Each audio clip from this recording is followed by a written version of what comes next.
Well, this is ginger plant. Let's have a look in here. So that's dropped the whole bucket. Jesus, there's more growing. So it should be dying off now. And once it dies off, then you can harvest. But yeah, we've had a weird season, so you can see a bucket load of ginger in there. Ginger beer goodness. Actually, this is probably just a rhizome that's come up that needs to be covered because there's not much soil. So yeah, I need to get onto that. Yeah, that looks like it's a root still growing, not a plant, not a shoot. Who knows? If someone could tell me, that'd be great. Thanks. Alrighty, I'm going to keg my ginger beer. So firstly, I need to wash out this mofo. So I'm going to fill this with, not fill it, put a bit of soapy water in there, and then run that through the line to clean that pickup tube. And then I will run star sand through it, and then I'll charge it with CO2, and then we'll do the transfer from the fermenter into this bad boy. Right, now we're going to gas this keg that's just got soap in it. One of these kegs is empty. I wonder which one it is. Yeah, it's that one. So I'm going to get that gas line here.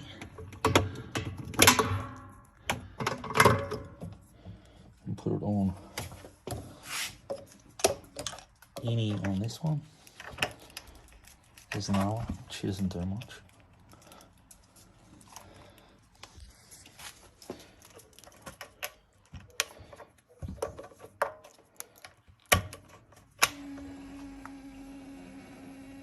So you hear the gassy coming through.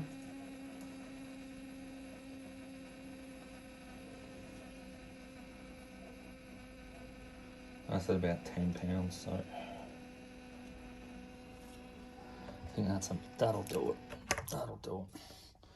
Right, and we're gonna connect up this more the picnic tap. Go out to the grass and do that. Else we'll make a bigger old mess. Righty, put this in the Audi, make sure that's closed off. So what this does here is cleans that fill up tube, and it cleans that ball lock connection as well. Just gets the gunk out of it, because that is just soapy water at the moment. Then I'll put star sand through it. Alrighty, finally got that connected. It was probably seized with a bit of old brew in it. So this should come out with soapy water.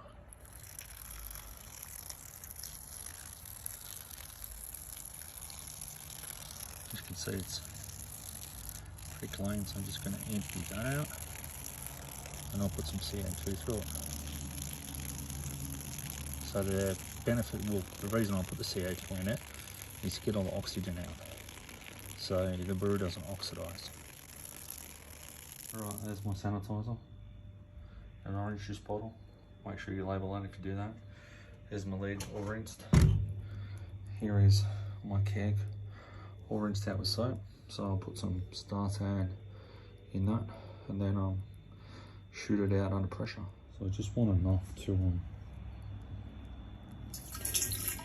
shoot it out the liquid, get the taps and everything, and obviously sanitize it as well. So I'll lid it up.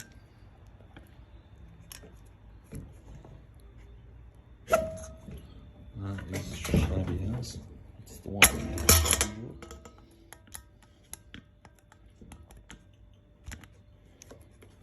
that's better. Now we'll just get some gas in there, and we'll shoot the sanitizer out.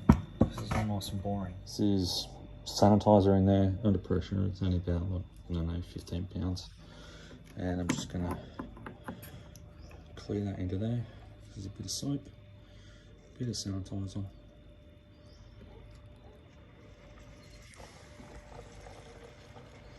Once that all comes out,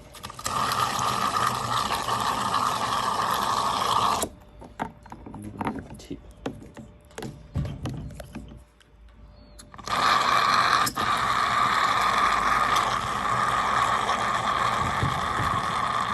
Alright, so that's all done.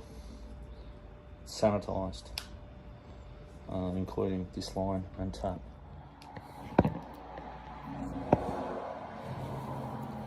So what you have here is an output tap, which will actually feed the liquid from the fermenter into. That goes into a picnic tap, which will be open, and so that goes on your keg, and this goes on your fermenter. So the stuff from fermenter goes through here, through this open tap, and then into your keg by that ball lock valve. And how it gets into the keg without letting air in is because I'm not going to open the keg.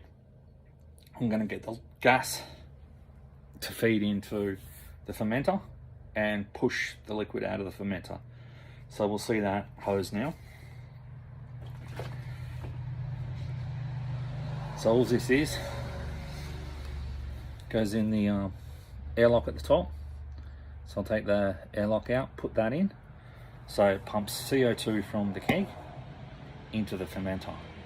So it probably sounds all confusing so far, but when I get it happening, it'll all make sense.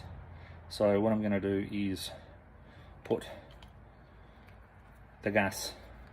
I won't put it on yet because all the gas is going to come out that end, but I'll do it in a sec once I connect it up to the fermenter.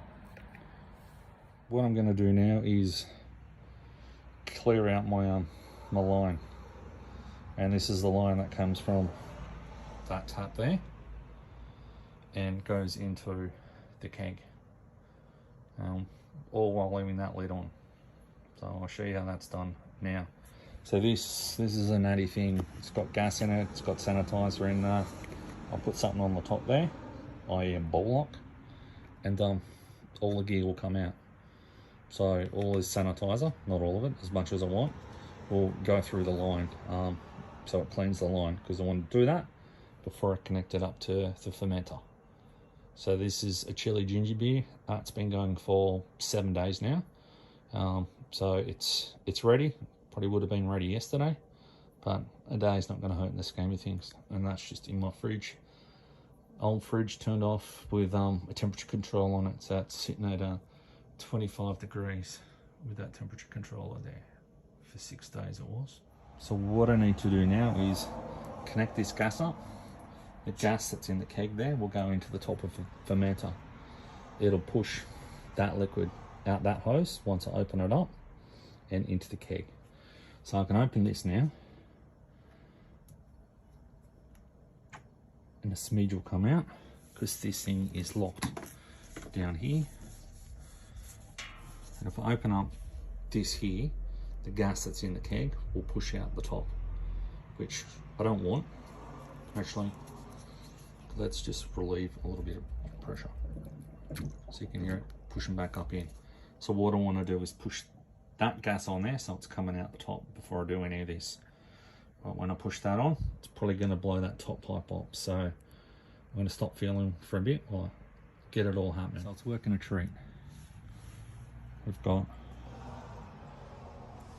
the gas going in the top, pushing the brew down. We've got this tap open and there's no pressure here now because the gas is coming out the top, and it's going in this tube here and coming back into the keg. So that's 19 litres, and that's a 19 litre keg, so we should be good. Maybe I'll do 18 litres and bottle a few. So I've got some that aren't kegged, and I don't overload the keg because I want some headspace in here so I can carbonate it and get into it pretty quick, because this should be an epic chili ginger beer. Thanks. You see the beer coming out the top?